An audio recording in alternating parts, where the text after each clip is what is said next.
құрметті көрермен, арнамызға қош келдіңіз. Қазақстандық зейнетақы шотынан қаражаты жоғалған қор мәлімдеменің мән-жайы.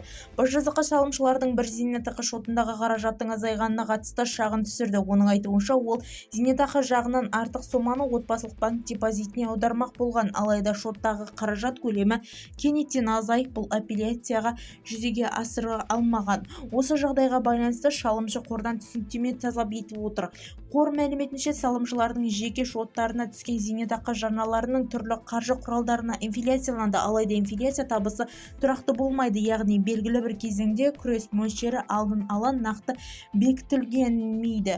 Оның көлемі бағалы қағаздардың нарықтағы құнына, валюта бағамдарының өзгеруіне, жарналардың мөлшерін түскен уақытқа байланысты қарастырылады. Қор өкілдері 2026 жылы наурыз айында инфляциялық табыстың орнына шығын түскенін атап өтті. 2026 жылы наурызда теңгенің долларға қатысты нығаюы және зейнетақы активтерінің сыртқы басқару алған шетелдік ұйымдардың активтерінің нарықтық құнын төмендеу инфляцияның табыстық азаюына тікелей әсер етті.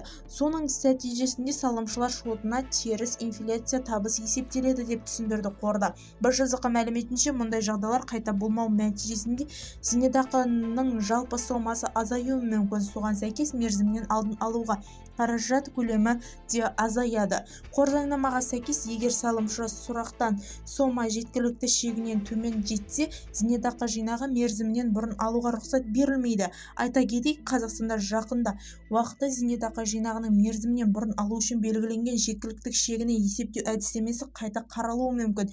Дегенмен, сәуірде Еңбек және халықты әлеуметтік қорғау министрлігі бұл өзгерістерді биыл қайта араласпайтынын мәлімдеді. Бізді тамашалауды жалғастырыңыз, сау саламат болыңыз.